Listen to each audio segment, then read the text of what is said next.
October 6ರಂದು ಸೇವಾ ಸಂಗಮ ಸಂಸ್ಥೆ ಕಲಬುರಗಿ ಮತ್ತು ಅಜಿಂ ಪ್ರೇಮ್ಜಿ ಫೌಂಡೇಶನ್ ಸಹಯೋಗದಲ್ಲಿ ಶೀಘ್ರ ಪತ್ತೆ ಹಚ್ಚುವಿಕೆ ಮತ್ತು ಆರಂಭಿಕ ಶಿಕ್ಷಣ ಯೋಜನೆಯ ಅಡಿಯಲ್ಲಿ ಚೇತನ ಕೇಂದ್ರಕ್ಕೆ ಜಿಲ್ಲಾ ಆರೋಗ್ಯ ಮತ್ತು ಕುಟುಂಬ ಕಲ್ಯಾಣ ಇಲಾಖೆಯ ಅಧಿಕಾರಿಗಳು ಭೇಟಿ ನೀಡಿದ್ದರು. ಮಕ್ಕಳ ಗುರುತಿಸುವ ವಿಧಾನಗಳು ಮತ್ತು ಕೇಂದ್ರದಲ್ಲಿ ಮಕ್ಕಳಿಗೆ ನೀಡಲಾಗುವ ಚಟುವಟಿಕೆಗಳ ಕುರಿತು ಶ್ರೀ ಶರಣಬಸಪ್ಪ ಕ್ಯಾತನಾಳ್ ಜಿಲ್ಲಾ ಶಿಕ್ಷಣ ಅಧಿಕಾರಿಗಳು, ಶ್ರೀ ವಿವೇಕಾನಂದ್ ಫಾದರ್ ಸ್ಟ್ಯಾನಿಲೋಬೋ ಮತ್ತು ಸಲಹಾ ಅಧಿಕಾರಿಗಳು ಫಾದರ್ ಅನಿಲ್ ಕ್ರಾಸ್ತ ಮಾಹಿತಿ ನೀಡಿದರು.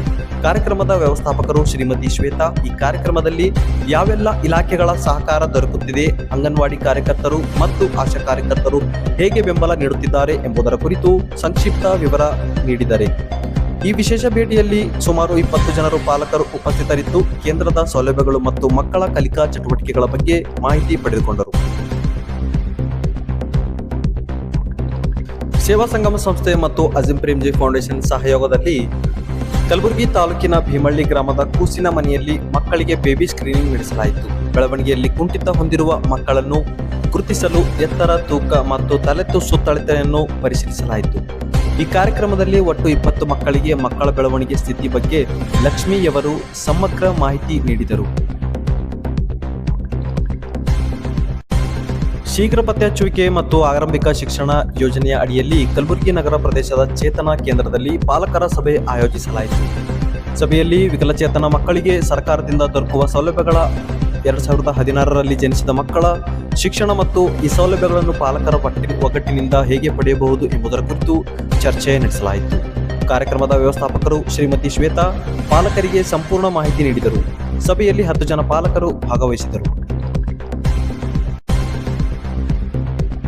ಅಕ್ಟೋಬರ್ 8ರಂದು ಸೇವಾ ಸಂಗಮ ಸಂಸ್ಥೆ ಮತ್ತು ಅಜಿಂ ಪ್ರೇಮ್ಜಿ ಸಂಸ್ಥೆಯ ಸಹಯೋಗದಲ್ಲಿ ಮಕ್ಕಳ ಮನೆ ಕಾರ್ಯಕ್ರಮದ ಅಡಿಯಲ್ಲಿ ಕಲಬುರಗಿ ಜಿಲ್ಲೆಯ ಯಡ್ರಾಮಿ ತಾಲೂಕಿನ ಇಜೇರಿ, ಕರ್ಕಿಹಳ್ಳಿ ಮತ್ತು ವಾಸ್ತಾರಿ ಗ್ರಾಮಗಳಲ್ಲಿ 7 ತಿಂಗಳಿಂದ 3 ವರ್ಷದ ಮಕ್ಕಳ ಪಾಲನೆ ಮತ್ತು ಪೋಷಣೆ ಕುರಿತು 175 ಮಕ್ಕಳ ಮನೆಗಳ ಸರ್ವೆ ನಡೆಸಲಾಗಿದೆ.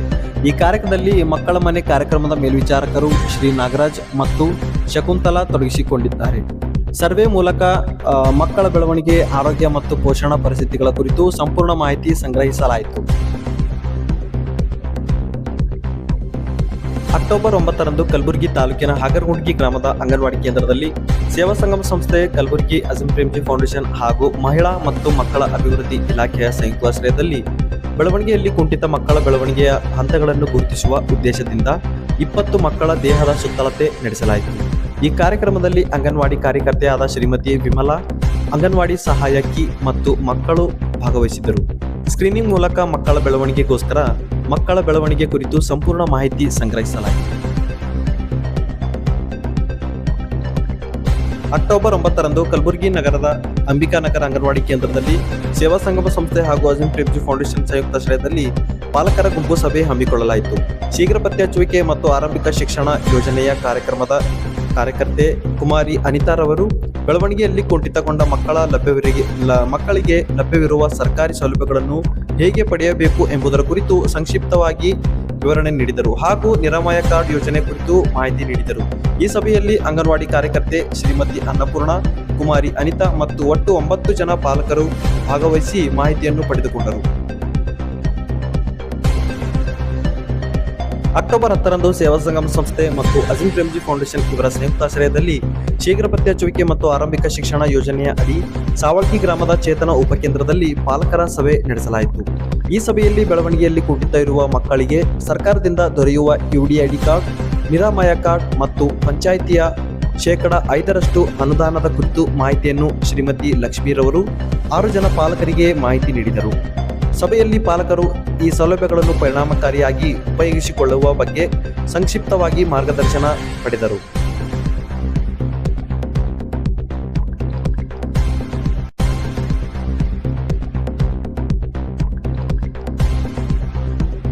ಅಕ್ಟೋಬರ್ 6ರಂದು ಹುಮ್ನಾಬಾದ್ ತಾಲೂಕಾ ಹುಣಸನಾಳ್ ಗ್ರಾಮದಲ್ಲಿ ಆರ್ಬಿಟ್ ಸಂಸ್ಥೆ ಮತ್ತು ಅಜಿಂ ಪ್ರೇಮ್ಜಿ ಫೌಂಡೇಶನ್ ಸಂಯುಕ್ತಾಶ್ರಯದಲ್ಲಿ ಸಮುದಾಯದ ಹಿರಿಯ ನಾಗರಿಕರಿಗೆ ಮಾನಸಿಕ ಅಸ್ವಸ್ಥರ ಕುರಿತು ಜಾಗೃತಿ ಕಾರ್ಯಕ್ರಮವನ್ನು ಆಯೋಜಿಸಲಾಯಿತು. ಕಾರ್ಯಕ್ರಮದಲ್ಲಿ ಆರ್ಬಿಟ್ ಸಂಸ್ಥೆಯ ನವಜೀವನ ಕಾರ್ಯಕ್ರಮದ ಕಾರ್ಯಕರ್ತೆ ಶ್ರೀಮತಿ ಪೂಜಾರವರು ಸಂಪನ್ಮೂಲ ವ್ಯಕ್ತಿಯಾಗಿ ಮಾತನಾಡಿ ಮಾನಸಿಕ ಆರೋಗ್ಯದ ಮಹತ್ವ, ಶೀಘ್ರ ಪತ್ತೆ ಹಚ್ಚುವಿಕೆ, ಉಚಿತ ಚಿಕಿತ್ಸೆ, ಮೂಢನಂಬಿಕೆ ನಿವಾರಣೆ ಹಾಗೂ ಸಮಾಜದಲ್ಲಿ ಸಹಾನುಭೂತಿ ಬೆಳೆಸುವ ಬಗ್ಗೆ ಮಾಹಿತಿ ನೀಡಿದರು. ಈ ವಿಶೇಷ ಕಾರ್ಯಕ್ರಮದಲ್ಲಿ ಒಟ್ಟು 18 ಜನ ಹಿರಿಯ ನಾಗರಿಕರು ಭಾಗವಹಿಸಿ ಮಾನಸಿಕ ಅಸ್ವಸ್ಥತೆಯ ಕುರಿತು ಜಾಗೃತಿ ಮತ್ತು ಮಾಹಿತಿ ಪಡೆದುಕೊಂಡರು.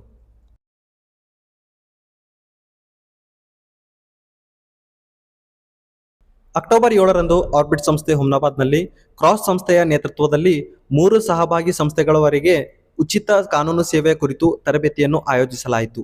ಆರ್ಬಿಟ್ ಸಂಸ್ಥೆಯ ನಿರ್ದೇಶಕರು ಫಾದರ್ ವಿಕ್ಟರ್ ವಾಸ್ ರವರು ಪ್ರಾಸ್ತಾವಿಕ ನುಡಿಯಲ್ಲಿ ಕಾನೂನಿನ ಬಗ್ಗೆ ತಿಳಿದುಕೊಳ್ಳುವುದು ಪ್ರತಿಯೊಬ್ಬರ ಜೀವನದಲ್ಲಿ ಅತ್ಯಂತ ಮುಖ್ಯವಾದ ಹಂತವಾಗಿದೆ ಎಂದು ಸಂಕ್ಷಿಪ್ತವಾಗಿ ವಿವರಣೆ ನೀಡಿದರು ಮತ್ತು ಉಚಿತ ಕಾನೂನು ಸೇವೆಯ ಮಹತ್ವವನ್ನು ವಿಶೇಷವಾಗಿ ಹಿಗ್ಗಿಸಿದರು.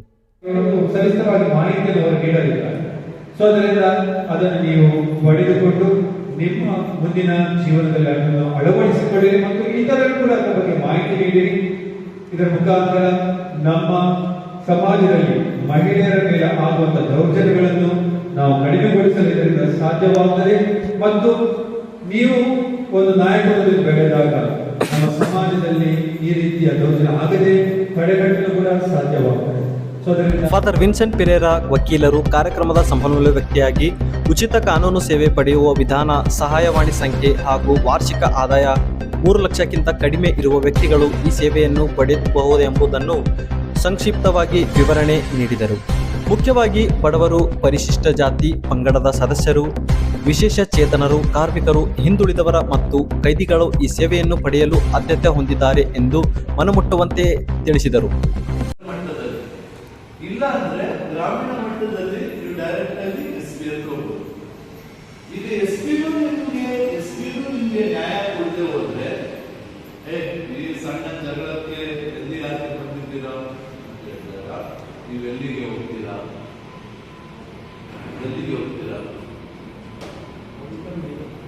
ತುಂಬಾ ಚೆನ್ನಾಗಿ ಗೊತ್ತಿಲ್ಲ.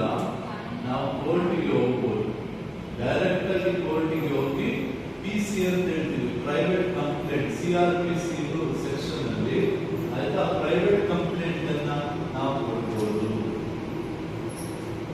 ಯಾವಾಗ ನಾವು ಕೆಳಮಟ್ಟದಲ್ಲಿ ಸೇವೆಯನ್ನು ತಾಲೂಕು, ಜಿಲ್ಲಾ ಮತ್ತು ಸುಪ್ರೀಂ ಕೋರ್ಟ್ ಮಟ್ಟದಲ್ಲಿ ಹೇಗೆ ಪಡೆಯಬೇಕು ಎಂಬ ನಿಯಮಗಳನ್ನು ಸಹ ಸ್ಪಷ್ಟಪಡಿಸಿದರು. ಈ ತರಬೇತಿಯಲ್ಲಿ ಮಹಿಳಾ ಸಬಲೀಕರಣ ಯೋಜನೆಯ ರಾಜ್ಯ ಸಂಯೋಜಕರು ಶ್ರೀ ರಾಜಶೇಖರ್, ಕ್ರಾಸ್ ಸಂಸ್ಥೆ ಬೆಂಗಳೂರು ನಿರ್ದೇಶಕರು BDDS ಸಂಸ್ಥೆಯ ಸಂಯೋಜಕರು, ಕಾರ್ಯಕರ್ತರು ಹಾಗೂ ಶಿಬಿರಾರ್ಥಿಗಳು ಸೇರಿ ಒಟ್ಟು 42 ಜನರು ಭಾಗವಹಿಸಿ ಉಚಿತ ಕಾನೂನು ಸೇವೆ ಕುರಿತು ಸಂಪೂರ್ಣ ಮಾಹಿತಿಯನ್ನು ಪಡೆದುಕೊಂಡರು. ಅಕ್ಟೋಬರ್ 7ರಂದು ಭಾಲ್ಕಿ ತಾಲೂಕಾ ಕರದ್ಯಾಲ್ ಗ್ರಾಮದಲ್ಲಿ ಆರ್ಬಿಟ್ ಸಂಸ್ಥೆ ಸಹಯೋಗದಲ್ಲಿ ಮಾನಸಿಕ ಅಸ್ವಸ್ಥರ ಆರೈಕೆದಾರರ ಗುಂಪು ರಚಿಸಲಾಯಿತು. ಕಾರ್ಯಕರ್ತ ಶ್ರೀ ಪೀಟರ್ ಆರೈಕೆದಾರರಿಗೆ ಪ್ರತಿಯೊಬ್ಬ ವ್ಯಕ್ತಿಯ ಆರೋಗ್ಯ ಚಿಕಿತ್ಸೆ, ಪುನರ್ವಸತಿ ಮತ್ತು ಸಮುದಾಯ ಜಾಗೃತಿ ಮಹತ್ವವನ್ನು ವಿವರಿಸಿದರು. ಒತ್ತಡ, ನಿದ್ರಾಹೀನತಾ, ಭಯ, ಆತಂಕ ಹಾಗೂ ಖಿನ್ನತೆಯಿಂದ ಬಳಲುವ ವ್ಯಕ್ತಿಗಳು ಮನೋವೈದ್ಯರನ್ನು ಭೇಟಿ ಮಾಡಿ ಸಮಗ್ರ ಚಿಕಿತ್ಸೆ ಪಡೆಯಬೇಕು ಎಂದು ತಿಳಿಸಿದರು. ಪ್ರತಿದಿನ ಮಾತ್ರೆಗಳನ್ನು ನೀಡುವುದು, ಮನೋವೈದ್ಯರನ್ನು ಭೇಟಿ ಮಾಡುವುದು ಮತ್ತು ಪ್ರತಿ ತಿಂಗಳು ಕಡ್ಡಾಯವಾಗಿ ಸಭೆಗಳಲ್ಲಿ ಭಾಗವಹಿಸುವ ಮಹತ್ವವನ್ನು ಗಮನಿಸಬೇಕು ಎಂದು ಸೂಚಿಸಿದರು. ಈ ಸಭೆಯಲ್ಲಿ ಒಟ್ಟು 7 ಜನ ಆರೈಕೆದಾರರು ಭಾಗವಹಿಸಿ ಮಾಹಿತಿಯನ್ನು ಪಡೆದುಕೊಂಡರು. ಅಕ್ಟೋಬರ್ 7ರಂದು ಭಾಲ್ಕಿ ತಾಲೂಕಿನ ಬೇಲೂರು ಗ್ರಾಮದಲ್ಲಿ ಮಾನಸಿಕ ಅಸ್ವಸ್ಥರ ಜಾಗೃತಿ ಕಾರ್ಯಕ್ರಮ ಆಯೋಜಿಸಲಾಯಿತು. ಕಾರ್ಯಕ್ರಮದ ಸಂಪನ್ಮೂಲ ವ್ಯಕ್ತಿ ಶ್ರೀಮತಿ ಬಸವ ಜ್ಯೋತಿಯವರು ಮಾನಸಿಕ ಕಾಯಿಲೆಗಳ ಲಕ್ಷಣಗಳ, ಆಹಾರ, ದಿನನಿತ್ಯದ ಚಟುವಟಿಕೆಗಳ ಮೇಲೆ ಅವುಗಳ ಪ್ರಭಾವ ಮತ್ತು ಸಮಾಜದಲ್ಲಿ ಜಾಗೃತಿ ಮೂಡಿಸುವ ಮಹತ್ವವನ್ನು ಸಂಪೂರ್ಣವಾಗಿ ವಿವರಿಸಿದರು. ಆರ್ಬಿಟ್ ಸಂಸ್ಥೆ 1993ರಲ್ಲಿ ಬೀದರ್ ಜಿಲ್ಲೆಯ ಭಾಲ್ಕಿ ತಾಲೂಕಿನಲ್ಲಿ ಸ್ಥಾಪಿತವಾಯಿತು. ಸಂಸ್ಥೆಯು ಹಲವಾರು ಸಮಾಜ ಸೇವಾ ಕಾರ್ಯಕ್ರಮಗಳನ್ನು ನಡೆಸುತ್ತಿದೆ. ಮಾನಸಿಕ ಅಸ್ವಸ್ಥರ ಬೆಂಬಲವು ಪ್ರಮುಖವಾಗಿದೆ. ಮಾನಸಿಕ ಕಾಯಿಲೆಗಳು ಉದಾಹರಣೆಗೆ ಆತಂಕ, ಖಿನ್ನತೆ, ಕೀಳು ಮನೋರೋಗ, ಮೆನಿಯಾ, ಸ್ಕಿಜೋಫ್ರಿನಿಯಾ ವ್ಯಕ್ತಿಯ ಆಲೋಚನೆ ಮತ್ತು ಭಾವನೆಗಳನ್ನು ಪರಿಣಾಮಗೊಳಿಸುತ್ತದೆ. ಯಾರಾದರೂ ಸಮಸ್ಯೆಯಿಂದ ಬಳಲುತ್ತಿದ್ದರೆ ಆರ್ಬಿಟ್ ಸಂಸ್ಥೆಯ ಮಾನಸಿಕ ಅಸ್ವಸ್ಥರ ಸಹಾಯವಾಣಿ 906666427 ಕರೆ ಮಾಡಬಹುದು ಎಂದು ಕರೆ ನೀಡಿದರು. ಈ ಕಾರ್ಯಕ್ರಮದಲ್ಲಿ ಒಟ್ಟು 13 ಜನ ಭಾಗವಹಿಸಿ ಮಹತ್ವಪೂರ್ಣ ಮಾಹಿತಿಯನ್ನು ಪಡೆದುಕೊಂಡರು. ಅಕ್ಟೋಬರ್ 8ರಂದು ಹುಮ್ನಾಬಾದ್ ತಾಲೂಕಿನ ಘಾಟ್ಬೋಳ ಗ್ರಾಮದಲ್ಲಿ ಮಾನಸಿಕ ಅಸ್ವಸ್ಥರ ಪೋಷಕರ ಸಭೆ ಆಯೋಜಿಸಲಾಗಿದೆ. ಕಾರ್ಯಕ್ರಮದ ಸಂಪನ್ಮೂಲ ವ್ಯಕ್ತಿ ಆರ್ಬಿಟ್ ಸಂಸ್ಥೆಯ ನವಜೀವನ ಕಾರ್ಯಕ್ರಮದ ಸಂಯೋಜಕರು ಶ್ರೀ ಪ್ರವೀಣ್ ಪೋಷಕರಿಗೆ ಮಾನಸಿಕ ಅಸ್ವಸ್ಥರ ಆರೈಕೆ, ಔಷಧ ಸೇವನೆ, ಮನೋವೈಜ್ಞಾನಿಕ ಸಹಾಯ ಮತ್ತು ಸಾಮಾಜಿಕ ಬೆಂಬಲದ ಮಹತ್ವವನ್ನು ಸಂಕ್ಷಿಪ್ತವಾಗಿ ವಿವರಣೆ ನೀಡಿದರು. ಸಭೆಯಲ್ಲಿ ಪೋಷಕರು ತಮ್ಮ ಅನುಭವಗಳನ್ನು ಹಂಚಿಕೊಂಡು ಮಕ್ಕಳ ಪ್ರಗತಿ ಮತ್ತು ಸಮಸ್ಯೆಗಳ ಬಗ್ಗೆ ಚರ್ಚೆ ನಡೆಸಿದರು. ಪೋಷಕರಿಗೆ ಸೂಕ್ತ ಮಾರ್ಗದರ್ಶನ ಮತ್ತು ವಕಾಲತ್ತು, ಲಾಬಿ ಸೇವೆಗಳ ಬಗ್ಗೆ ಮಾಹಿತಿ ನೀಡಿದರು. ಈ ವಿಶೇಷ ಸಭೆಯಲ್ಲಿ 16 ಜನ ಪೋಷಕರು ಮತ್ತು ಮಾನಸಿಕ ಅಸ್ವಸ್ಥರು, ಆರ್ಬಿಟ್ ಸಂಸ್ಥೆಯ ನವಜೀವನ ಕಾರ್ಯಕ್ರಮದ ಕಾರ್ಯಕರ್ತೆಯಾದ ಶ್ರೀಮತಿ ಪೂಜಾ ಹಾಗೂ ಆಪ್ತ ಸಮಾಲೋಚಕರಾದ ಶ್ರೀ ರವಿಕುಮಾರ್ ರವರು ಭಾಗವಹಿಸಿದರು. ಅಕ್ಟೋಬರ್ 8ರಂದು ಹುಮ್ನಾಬಾದ್ ನಗರದ ಕೋಳಿವಾಡ ಬಡಾವಣೆಯಲ್ಲಿ ಆರ್ಬಿಟ್ ಸಂಸ್ಥೆಯ ಕಾರ್ಯಕರ್ತರು ಶ್ರೀಮತಿ ಕವಿತಾ ಬೆಳವಣಿಗೆಯಲ್ಲಿ ಕುಂಠಿತಗೊಂಡ ಮಕ್ಕಳಿಗೆ ಶಾಲೆ ಹೋಗುವ ಮಕ್ಕಳೊಂದಿಗೆ ಸೇರಿಸಿ 10 ಮಕ್ಕಳ ಗುಂಪು ರಚಿಸಿದರು. ಗುಂಪಿನಲ್ಲಿ ವಿಶೇಷ ವಿಕಲಚೇತನರ ಮಕ್ಕಳ ನಡವಳಿಕೆಗಳ ಬಗ್ಗೆ ಮಾಹಿತಿ ನೀಡಲಾಯಿತು. ನಂತರ ಮಕ್ಕಳಿಗೆ 2 ಅಕ್ಷರದಿಂದ ಮಾತನಾಡುವ ವ್ಯಾಯಾಮವನ್ನು ಮೂಲಕ ಬಡಾವಣೆ ತರಲು ಮಾರ್ಗದರ್ಶನ ನೀಡಿದರು. ಈ ಮೂಲಕ ಮಕ್ಕಳ ಸಾಂಕ್ರಾಮಿಕ ಮತ್ತು ಫೈನೋಮ್ ಮೋಟಾರ್ ಚಟುವಟಿಕೆಗಳನ್ನು ಬೆಳೆಸಲು ಪ್ರಯತ್ನಿಸಲಾಯಿತು. ಬಸವಕಲ್ಯಾಣ ತಾಲೂಕಾ ನೀರುಗುಡಿ ಗ್ರಾಮದಲ್ಲಿ ಆರ್ಬಿಟ್ ಸಂಸ್ಥೆಯ ಸಂಯುಕ್ತಾಶ್ರಯದಲ್ಲಿ ವಿಠ್ಠಲ್ ರುಕ್ಮಿಣಿ ಆರೈಕೆದಾರರ ಸಂಘ ಸಭೆ ಆಯೋಜಿಸಲಾಯಿತು. ಕಾರ್ಯಕ್ರಮದಲ್ಲಿ ಪ್ರತಿಯೊಬ್ಬ ಮಾನಸಿಕ ಅಸ್ವಸ್ಥರ ಆರೋಗ್ಯ ಸುಧಾರಣೆ, ದಿನನಿತ್ಯ ಮಾತ್ರೆ ಸೇವನೆ, ಯೋಗ ಮತ್ತು ಧ್ಯಾನ ಮಾಡುವ ಪ್ರೇರಣೆ ಕುರಿತು ಚರ್ಚಿಸಲಾಯಿತು. ಸರ್ಕಾರದ ಸೌಲಭ್ಯವಿರುವ ಯೋಜನೆಗಳು, ಮಾಸಿಕ ಪಿಂಚಣಿ, UDID ಕಾರ್ಡ್ ಅರ್ಜಿ ಸಲ್ಲಿಸುವ ವಿಧಾನ ಮತ್ತು ಸರ್ಕಾರದಿಂದ ದೊರಕುವ ಸೌಲಭ್ಯಗಳ ಬಗ್ಗೆ ಸಂಕ್ಷಿಪ್ತವಾಗಿ ಮಾಹಿತಿ ನೀಡಿದರು. ಆರೋಗ್ಯ ಇಲಾಖೆ ಸಿಬ್ಬಂದಿಗಳು, ಆಶಾ ಕಾರ್ಯಕರ್ತರು ಸೇರಿದಂತೆ ಒಟ್ಟು 11 ಜನರು ಭಾಗವಹಿಸಿದರು. ಕಾರ್ಯಕ್ರಮದ ಕಾರ್ಯಕರ್ತರು ಶ್ರೀ ವಿಜಯಕುಮಾರ್ ಎಲ್ಲ ಮಾಹಿತಿಗಳನ್ನು ವಿವರಿಸಿದರು. ಆರ್ಬಿಟ್ ಸಂಸ್ಥೆಯ ಕಾರ್ಯಕರ್ತ ಶ್ರೀ ಅರುಣ್ ಕುಮಾರ್ ರವರು ಬೀದರ್ ತಾಲೂಕಿನ ಸುತ್ತನ್ಪುರ ಗ್ರಾಮದಲ್ಲಿ ಭಾಗ್ಯಲಕ್ಷ್ಮಿ ಗುಂಪಿನ ವಿಶೇಷ ಚೇತನರ ಸಭೆ ನಡೆಸಿದರು. ಸಭೆಯಲ್ಲಿ 7 ಜನರು ಭಾಗವಹಿಸಿದ್ದರು. ಮುಖ್ಯವಾಗಿ ಸಮಾನತೆ ಹಕ್ಕುಗಳು, ಗುಂಪಿನಲ್ಲಿ ಒಗ್ಗಟ್ಟು, ಸರ್ಕಾರದಿಂದ ಲಭ್ಯವಿರುವ ಸೌಲಭ್ಯಗಳು ಮತ್ತು ದಾಖಲೆಗಳ ಮಹತ್ವ ಕುರಿತು ಮಾಹಿತಿ ನೀಡಿದರು. ವಿಶೇಷ ಚೇತನರ UDID ಕಾರ್ಡ್ ಹೊಂದುವವರಿಗೆ 75% ಮೀರಿ ಮನೆಯಲ್ಲೇ ಪಾಲನೆ ಮಾಡುತ್ತಿರುವವರಿಗೆ ಮಾಸಿಕ 1,000 ರೂಪಾಯಿ ಆದಾಯ ಸೌಲಭ್ಯ ದೊರಕುವುದು ಹಾಗೂ ಪಂಚಾಯಿತಿಯಿಂದ 5% ಅನುದಾನದ ಸೌಲಭ್ಯಗಳು ಮೊದಲಾಗಿ ಪಡೆಯುವುದು ಕುರಿತು ಸೂಚಿಸಲಾಯಿತು. ಅಕ್ಟೋಬರ್ 10ರಂದು ಹುಮ್ನಾಬಾದ್ ತಾಲೂಕಾ ಆರ್ಬಿಟ್ ಸಂಸ್ಥೆಯಲ್ಲಿ ಶೀಘ್ರ ಪತ್ತೆಹಚ್ಚುವಿಕೆ ಮತ್ತು ಆರಂಭಿಕ ಶಿಕ್ಷಣ ಯೋಜನೆಯ ಅಡಿಯಲ್ಲಿ ಪಾಲಕರ ಒಕ್ಕೂಟ ಸಭೆ ಆಯೋಜಿಸಲಾಯಿತು. ಸಂಪನ್ಮೂಲ ವ್ಯಕ್ತಿ ಶ್ರೀ ಸದಾನಂದ್ ರವರು ಒಕ್ಕೂಟದ ಮಹತ್ವ, ಸರ್ಕಾರದಿಂದ ಲಭ್ಯವಿರುವ ಸೌಲಭ್ಯಗಳು ಹಾಗೂ ಮಕ್ಕಳ ಬೆಳವಣಿಗೆಗೆ ಮನೆಯಲ್ಲೇ ಮಾಡಬೇಕಾದ ಚಟುವಟಿಕೆಗಳ ಕುರಿತು ಸಂಕ್ಷಿಪ್ತವಾಗಿ ವಿವರಣೆ ನೀಡಿದರು. ಇದೇ ಸಂದರ್ಭದಲ್ಲಿ ಸಂಸ್ಥೆಯ ಸಹ ನಿರ್ದೇಶಕರಾದ ಫಾದರ್ ಆಲ್ಬರ್ಟ್ ರವರು ಬೆಳವಣಿಗೆಯಲ್ಲಿ ಕುಂಠಿತಗೊಂಡ ಮಕ್ಕಳ ಪೋಷಕರಿಗೆ ಆರೈಕೆಯ ಕುರಿತು ಮಾರ್ಗದರ್ಶನ ನೀಡಿದರು. ಈ ಸಭೆಯಲ್ಲಿ ಒಟ್ಟು 10 ಜನ ಪೋಷಕರು ಭಾಗವಹಿಸಿ ಸಭೆಯಿಂದ ಪ್ರಯೋಜನವನ್ನು ಪಡೆದುಕೊಂಡಿದ್ದಾರೆ. ಬೆಳವಣಿಗೆಯಲ್ಲಿ ಕುಂಠಿತ 10 ಮಕ್ಕಳಿಗೆ ಕೇಂದ್ರ ಆಧಾರಿತ ಚಟುವಟಿಕೆಗಳನ್ನು ಆಯೋಜಿಸಲಾಗಿದೆ. ಮಕ್ಕಳಿಗೆ ಆಧಾರವಿಲ್ಲದೆ ಕುಳಿತುಕೊಳ್ಳುವುದು, ಕೈಯಲ್ಲಿ ವಸ್ತುಗಳನ್ನು ಹಿಡಿಯುವಿಕೆ ಹಾಗೂ ಮಾತಿನ ದೋಷವುಳ್ಳ ಮಕ್ಕಳಿಗೆ 1 ಅಕ್ಷರದ ಮೂಲಕ ಮಾತನಾಡಿಸುವಂತಹ ಚಟುವಟಿಕೆಗಳನ್ನು ಮಾಡಿಸಲಾಯಿತು. ಪಾಲಕರಿಗೆ ದಿನನಿತ್ಯವಾಗಿ ಮನೆಯಲ್ಲಿ ಮಕ್ಕಳಿಗೆ ಇಂತಹ ಚಟುವಟಿಕೆಗಳನ್ನು ಅಭ್ಯಾಸ ಮಾಡಿಸುವ ಮಹತ್ವದ ಕುರಿತು ಮಾರ್ಗದರ್ಶನ ನೀಡಿದ್ದಾರೆ. ಅಕ್ಟೋಬರ್ 10ರಂದು ಹುಮ್ನಾಬಾದ್ ತಾಲೂಕಾ ಆರ್ಬಿಟ್ ಸಂಸ್ಥೆ ಹಾಗೂ ಅಸಿಂ ಪ್ರೇಮ್ಜಿ ಫೌಂಡೇಶನ್ ಸಂಯುಕ್ತಾಶ್ರಯದಲ್ಲಿ ವಿಶ್ವ ಮಾನಸಿಕ ಆರೋಗ್ಯ ದಿನಾಚರಣೆಯ ಅಂಗವಾಗಿ ಮಾನಸಿಕ ಅಸ್ವಸ್ಥರು ಹಾಗೂ ಅವರ ಪೋಷಕರಿಗಾಗಿ 2 ದಿನಗಳ ವಸತಿ ಸಹಿತ ಶಿಬಿರ ಆಯೋಜಿಸಲಾಯಿತು. ಕಾರ್ಯಕ್ರಮದ ಸಂಯೋಜಕರು ಶ್ರೀ ಪ್ರವೀಣ್ ಕುಮಾರ್ ಶಿಬಿರದ ಉದ್ದೇಶ ಮತ್ತು ಪ್ರಯೋಜನಗಳನ್ನು ವಿವರಿಸಿದರು. ಸಂಪನ್ಮೂಲ ವ್ಯಕ್ತಿ ಶ್ರೀ ಅರುಣ್ ಕುಮಾರ್ ಕೋಟೆ ಮಾನಸಿಕ ಆರೋಗ್ಯದ ಮಹತ್ವ, ಯೋಗಾಸನ ಹಾಗೂ ದೈನಂದಿನ ಚಟುವಟಿಕೆಗಳ ಕುರಿತು ಮಾರ್ಗದರ್ಶನ ನೀಡಿದ್ದಾರೆ.